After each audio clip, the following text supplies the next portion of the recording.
आजीविका ज्ञान में आप सभी व्यूवर्स का बहुत बहुत स्वागत है।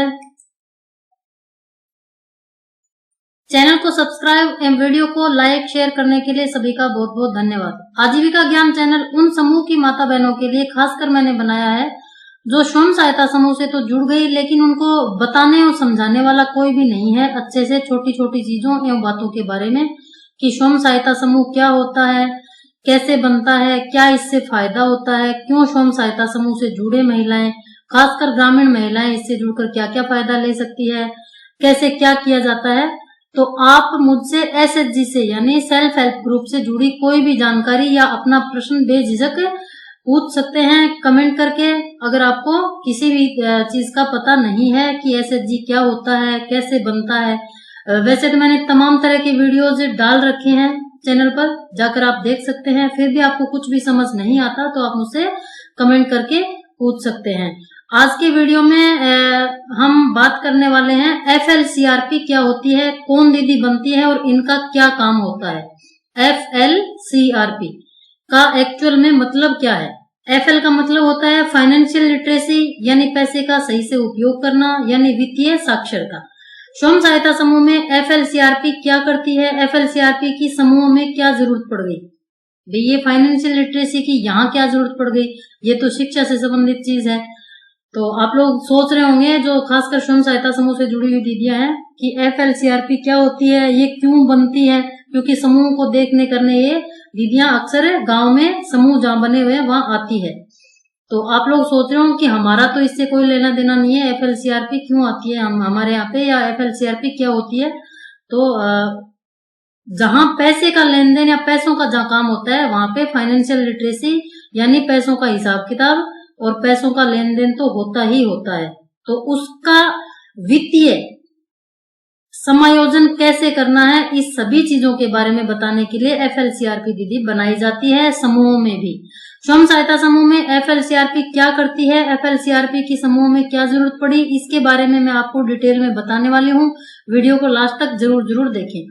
तो समूह की दीदियों को वित्तीय साक्षरता यानी पैसे का सही से सदुपयोग करना बताना ही एफएलसीआरपी दीदी का मुख्य कार्य होता है। अब मैंने आपको शुरू में ही बता दिया कि एफएलसीआरपी दीदी का काम क्या होता है। पैसे का जो पैसा वो बचाती है या आजीविका का कोई भी रोजगार करती है, उन पैसों का सही से सदुपयोग करना एफएलसीआरपी दीदी बताती है, समझाती है इसके उपयोग के बारे में।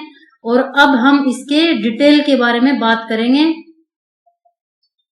एफएलसीआरपी दीदी का मुख्य काम क्या होता है ये मैंने आपको शुरू में ही बता दिया। अब हम इसको डिटेल में जानेंगे अलग अलग स्टेप्स में। एफएलसीआरपी का आपको मैं डिटेल में थोड़ा सा मतलब और बता देती हूँ। एफएलसीआरपी, एफ का मतलब फाइनेंशियल यानी वित्तीय, एल का मतलब लिटरेसी यानी साक्षरता, सी कम्युनिटी यानी समुदाय यानी समूह की दीदियां, और आर मतलब रिसोर्स, रिसोर्स का मतलब होता है संसाधन, और पी का मतलब होता है पर्सन यानी व्यक्ति। फाइनेंशियल लिटरेसी संबंधित कम्युनिटी यानी समुदाय की दीदी या समुदाय की जो महिला दीदियां जो आती है उनको एफएलसीआरपी, सीआरपी तो आपने समूह से जुड़ी है तो आपने सुना ही होगा, ये सीआरपी दीदी, वो सीआरपी, समूह बनाने वाली सीआरपी, ग्राम संगठन बनाने वाली सीआरपी दीदी। तो ये एफएलसीआरपी यानी फाइनेंशियल यानी आपके जो पैसों का हिसाब किताब है उसको कैसे समायोजन करना है, उसका कैसे सही से सदुपयोग करना है, इसके बारे में बताने वाली दीदी ही एफएलसीआरपी होती है। वित्तीय साक्षरता समुदाय कैडर व्यक्ति, ये पूरा मतलब होता है इसका एफएलसीआरपी का। इसका सीधा सा मतलब है समूह की दीदियों को पैसे, लेन देन, बचत, कार्य आदि के बारे में समझाकर साक्षर बनाने वाली दीदी एफएलसीआरपी कहलाती है। तो एफएलसीआरपी समूह में महिलाओं को वित्तीय साक्षरता की ट्रेनिंग देने के लिए रखी जाती है। क्या काम होता है एफएलसीआरपी दीदी का, जो समूह में जुड़ी हुई दीदियां हैं उनको सही से पता नहीं होता कि पैसे हम जोड़ रहे हैं इनका क्या करें, या फिर जो हमारे पास पैसा आ रहा है, हमारे इतनी आमदनी हो रही है, इतना खर्चा हो रहा है, तो उसका सही से सदुपयोग कैसे करें और कहाँ कहाँ खर्च करें, इसके लिए समूह के ऊपर एफएलसीआरपी दीदी चुनी जाती है। एफएलसीआरपी गांव गांव जाकर समूह को ट्रेनिंग देती है। एक समूह को 3 दिन ट्रेनिंग देती है, अलग अलग समूहों को अलग अलग समय पर ट्रेनिंग देती है। समूह की पदाधिकारियों से समय तारीख पूछकर गांव में आती है, यानी समूह में जो हमारी अध्यक्ष, सचिव, कोषाध्यक्ष होती है उनको फोन पर या ग्राम संगठन के पदाधिकारियों को फोन करके पूछती हैं कि आपके समूह में कब किस समय हमें ट्रेनिंग देने आए, तो उस हिसाब से वो समय लेकर ट्रेनिंग देने आती है और कंटिन्यूस 3 दिन प्रशिक्षित करती है, यानी 3 दिन तक आपको ट्रेनिंग देती है ये।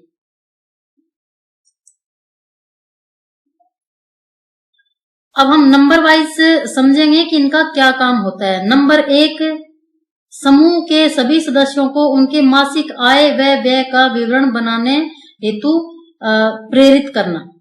इसका मतलब है कि उन दीदी की आय कितनी है, सभी आय स्रोतों से कितना पति कमा रहा है, बेटा कितना कमा रहा है, उनकी खुद की आय कितनी है, या अदर सोर्सेज से कुछ कुल कितनी आय उनको हर महीने होती है और उनका उन पैसों में से खर्चा कितना है, चाहे वो घर परिवार का किसी भी प्रकार का खर्चा हो, जैसे शादी ब्याह में, कहीं आने जाने में, खाने पीने में, कपड़े पहनने में, मोबाइल लैपटॉप एटसेट्रा डिवाइस खरीदने में, या कुछ भी जो आप घर में खर्च कर रहे हैं, वो सभी खर्चे आपके खर्चे क्या हैं। इस प्रकार से आय व्यय का बजट बनाने के लिए एफएलसीआरपी दीदी प्रेरित करती है, यानी आप कितना आपके घर में आय है और आप कितना किस किस चीज में खर्च कर रही है, इसका बजट बनाने के लिए एफएलसीआरपी आपको एक तरीका बताती है कि जितनी भी आय आपकी है उसको सही ढंग से खर्चा करके कैसे छोटी छोटी बचत की जा सकती है।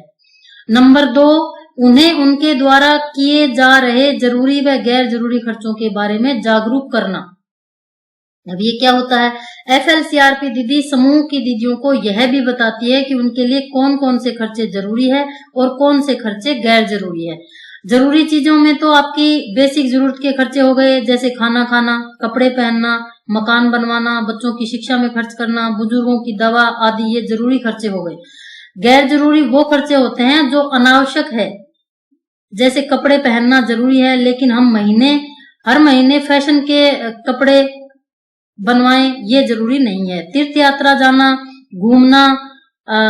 घूमने जाना जरूरी भी है और गैर जरूरी भी है, क्योंकि अगर आपके पास बहुत सारा पैसा है तो अगर आपने सारे जरूरी कार्य आपने कर लिए हैं, बच्चों को रोजगार में लगा दिया है, शादी वगैरह से भी फ्री हो चुके हैं, घर मकान भी बन गया है, तो आप तीर्थ यात्रा पर जाएं या फिर घूमने फिरने जाएं। लेकिन अगर आपके घर बहुत सी परेशानियां हैं फिर भी घूमने जा रहे हो, तीर्थ यात्रा पर जा रहे हो, तो वो गैर जरूरी खर्चा होता है। इस तरह से कुछ भी जो फालतू का खर्चा आप अपने ऊपर करते हैं वो गैर जरूरी खर्चा होता है। जरूरी खर्चे आपकी जो बेसिक नीड है, यानी जो आपकी बिल्कुल जरूरत के खर्चे हैं, वही आपके जरूरी खर्चे होते हैं।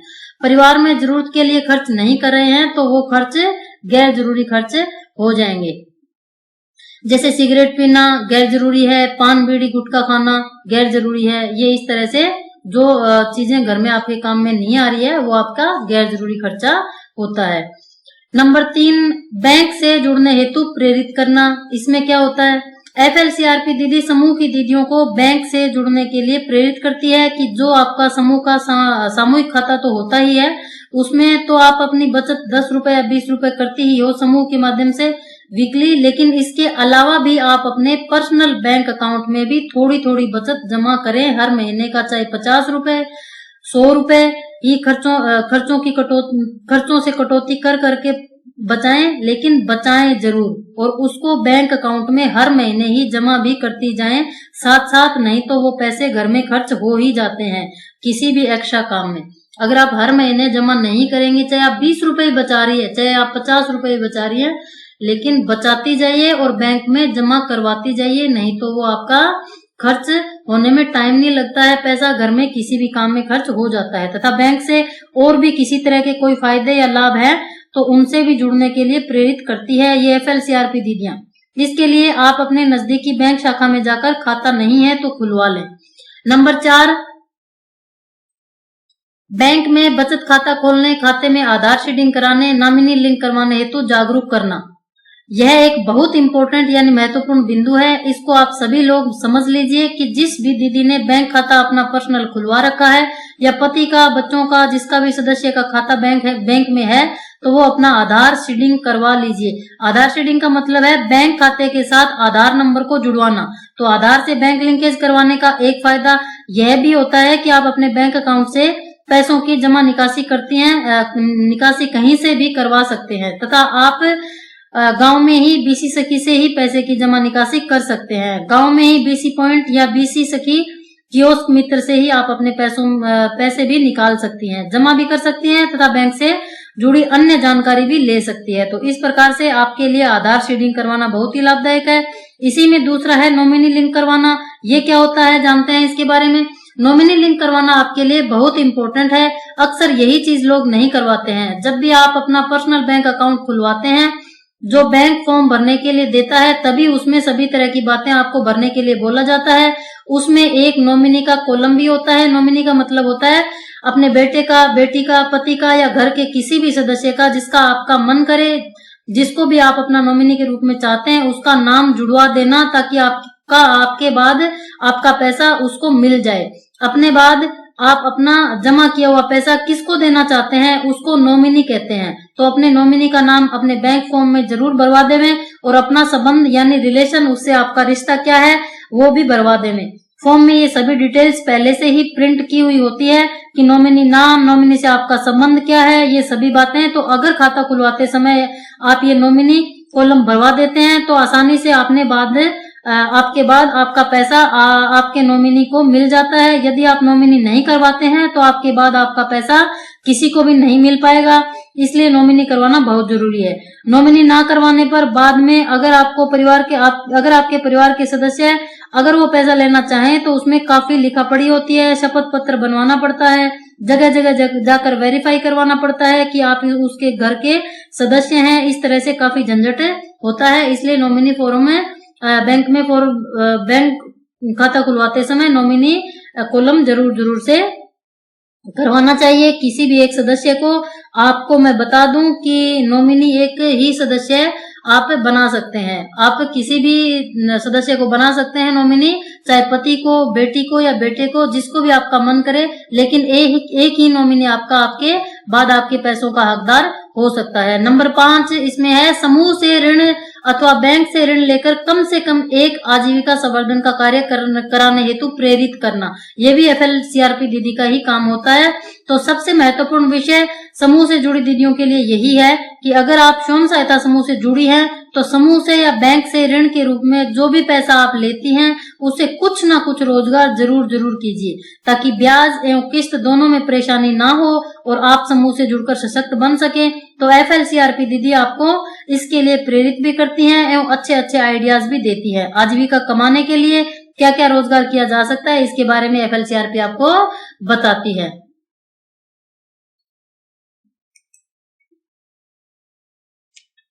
नंबर 6 ऋण का सही उपयोग करने व समय से ऋण वापस करने हेतु प्रेरित करना। तो यहाँ पर समूह से ऋण लिया हो या फिर बैंक से ऋण लिया हो, उसका रोजगार करने के लिए उपयोग कीजिए एवं सही समय पर ब्याज सहित समूह में पैसा वापस करने के लिए FLCRP दीदी प्रेरित करती है। चाहे वह समूह का पैसा हो, ग्राम संगठन का पैसा हो या बैंक CCL का पैसा हो, समय पर ब्याज प्लस किस्त सहित जमा जरूर करें। इसके बारे में जागरूक करती है ताकि समूह, ग्राम संगठन, CLF तथा बैंक को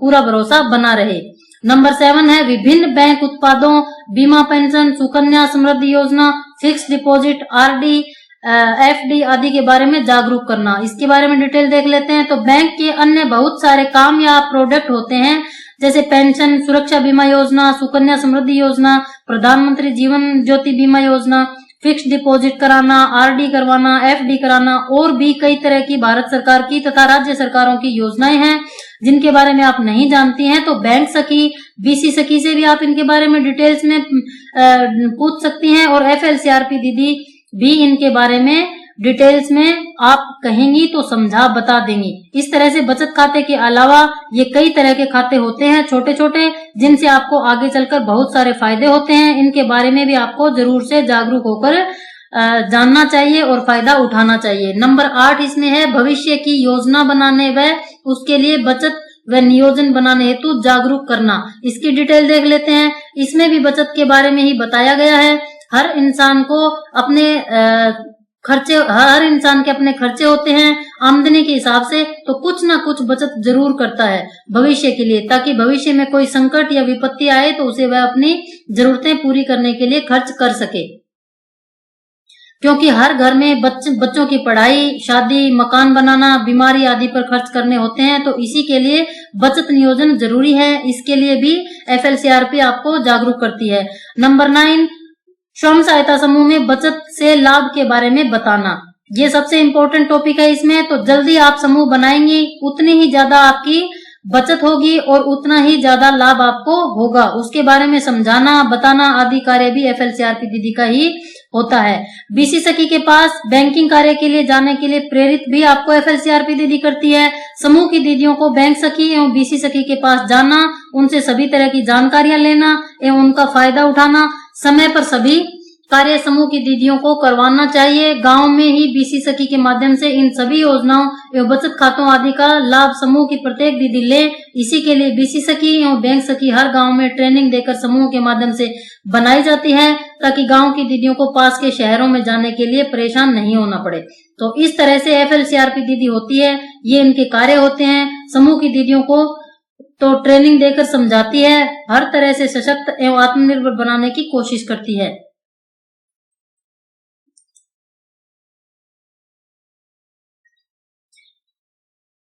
वीडियो पसंद आया हो तो लाइक शेयर अभी अभी कर दीजिएगा। कुछ भी समझ नहीं आया हो तो निश्चिंत होकर कमेंट करके पूछ लीजिए, जवाब मिलेगा आपको जैसे ही मुझे टाइम मिलेगा। समूह से जुड़ी हर प्रकार की जानकारी चैनल पर डली हुई है, देख लीजिए। किसी को भी समूह से जुड़ी किसी जानकारी पर वीडियो चाहिए तो वो भी कमेंट सेक्शन में आप मुझे बता सकते हैं। जैसे ही मुझे टाइम मिलेगा उस हिसाब से मैं आपको वीडियो बनाकर बता दूंगी। मेरे साथ यहाँ तक बने रहने के लिए सभी का बहुत बहुत धन्यवाद। भारत माता की जय।